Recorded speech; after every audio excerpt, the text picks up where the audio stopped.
Shalom semua, saya Novika Eriata Sitepu dari Fakultas Keguruan dan Ilmu Pendidikan, Prodi Pendidikan Biologi, Universitas Kristen Indonesia.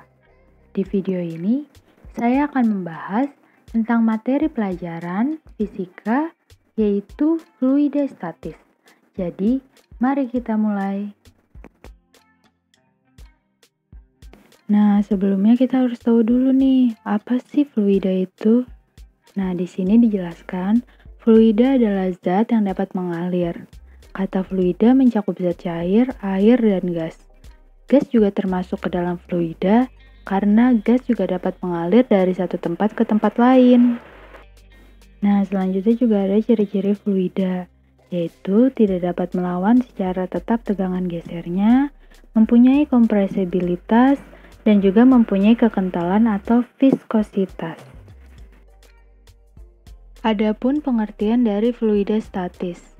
Fluida statis adalah fluida yang berada dalam fase tidak bergerak atau diam, atau fluida dalam keadaan bergerak tetapi tidak ada perbedaan kecepatan antar partikel fluida tersebut. Atau bisa dikatakan bahwa partikel-partikel fluida tersebut bergerak dengan kecepatan seragam, sehingga tidak memiliki gaya geser. Fluida statis juga memiliki beberapa sifat yang dapat ditentukan dan dipahami saat fluida berada dalam keadaan diam. Di antaranya adalah massa jenis. Massa jenis adalah pengukuran massa tiap satuan volume benda. Semakin tinggi massa jenis suatu benda, maka semakin besar pula massa setiap volumenya. Yang kedua, ada tegangan permukaan, yang disebabkan oleh interaksi molekul-molekul zat cair di permukaan zat cair. Yang ketiga ada kapilaritas. Kapilaritas adalah gejala naik turunnya zat cair dalam pipa kapiler. Yang keempat ada viskositas, yaitu pengukuran dari ketahanan fluida yang diubah baik dengan tekanan maupun tegangan. Sekarang kita lihat ilustrasi dari viskositas.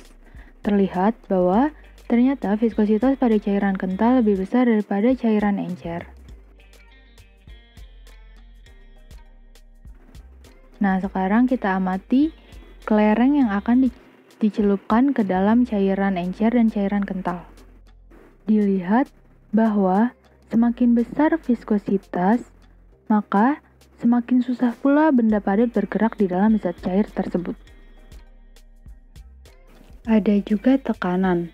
Tekanan didefinisikan sebagai besar gaya yang bekerja pada permukaan benda tiap satuan luas. Tekanan memiliki rumus P sama dengan F per A. P sama dengan tekanan dalam satuan Pascal, F sama dengan gaya tekan dalam satuan Newton, dan A luas permukaan tekan dalam satuan meter kuadrat. Satuan tekan yang sering digunakan yaitu 1 bar. 1 bar sama dengan 10 pangkat 5 Pascal.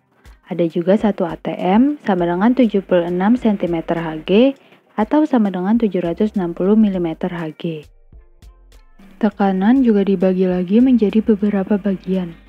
Yang pertama ada tekanan mutlak, yaitu adalah jumlah tekanan yang terdapat dalam suatu zat ditambah dengan tekanan luar atau atmosfer.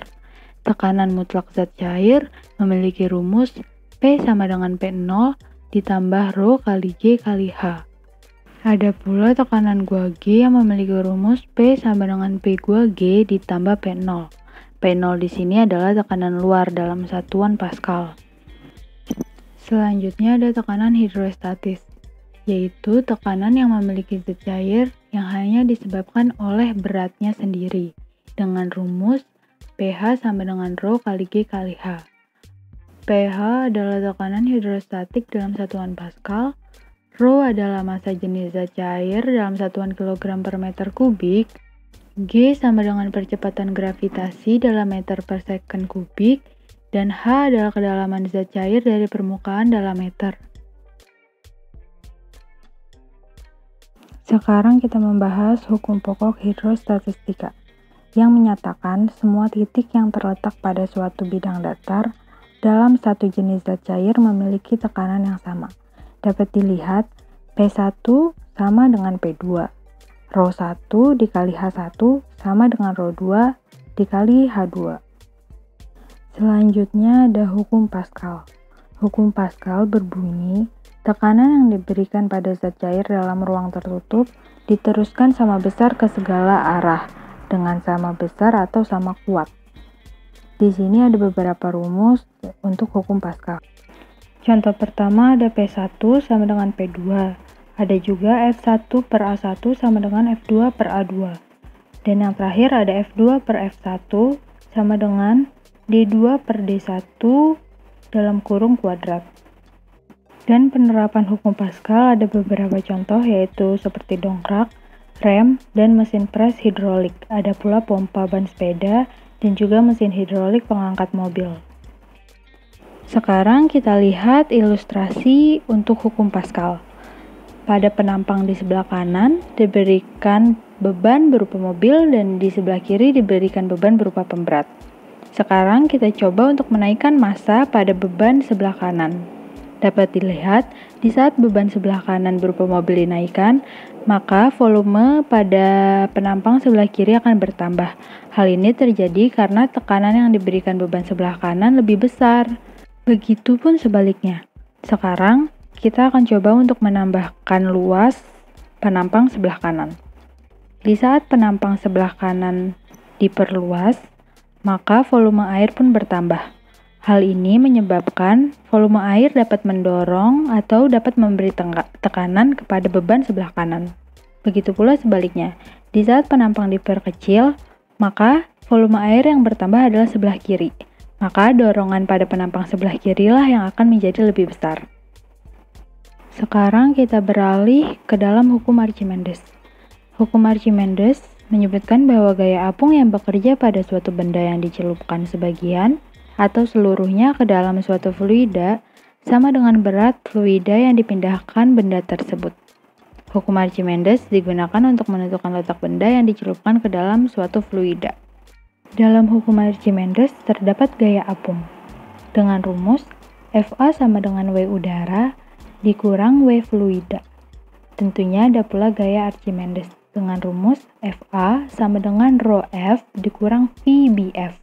Fa sama dengan gaya Archimedes dengan satuan Newton, rho F sama dengan massa jenis fluida dengan satuan kilogram per second kubik, VBF yaitu volume benda yang tercelup dengan satuan liter, dan G sama dengan percepatan gravitasi dengan satuan meter per second kuadrat. Di sini ada penerapan hukum Archimedes. Yang pertama ada hidrometer yang digunakan untuk mengukur massa jenis fluida dengan rumus HBF sama dengan M per A kali rho F. HBF adalah tinggi hidrometer yang tercelup, M adalah massa hidrometer, A adalah luas penampang hidrometer, dan rho F adalah massa jenis fluida. Di sini saya juga telah menyediakan contoh hukum Archimedes dalam kehidupan sehari-hari. Bisa di-pause videonya dan dibaca.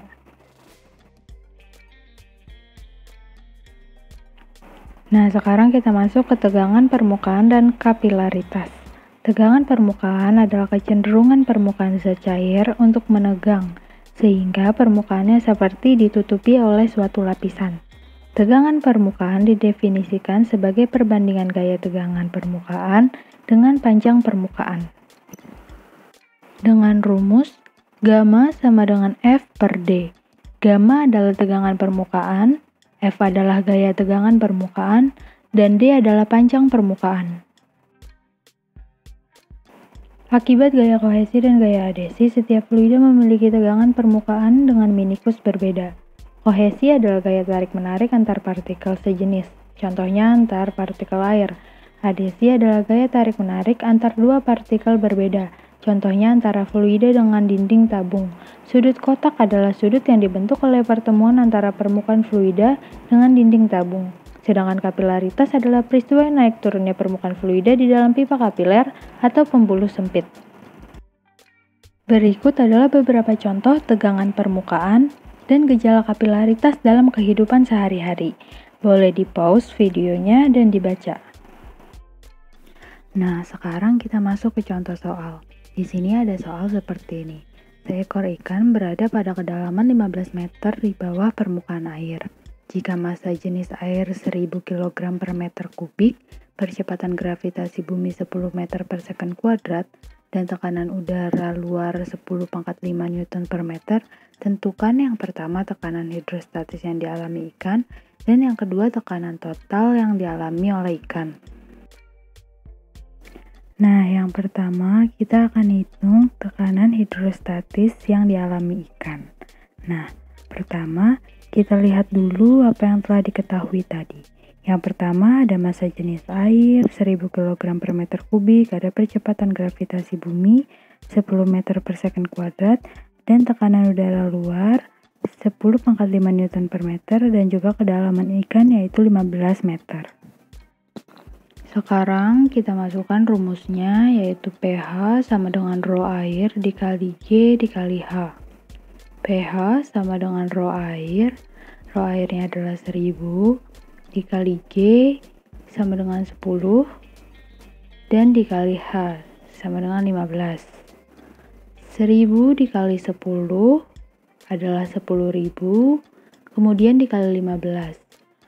Didapat hasilnya 150.000 Newton per meter persegi, atau dapat dituliskan 1,5 dikali 10⁵ Newton per meter persegi. Sekarang kita hitung tekanan total yang dialami ikan. Kita lambangkan dengan P total. Nah, kita masukkan rumusnya.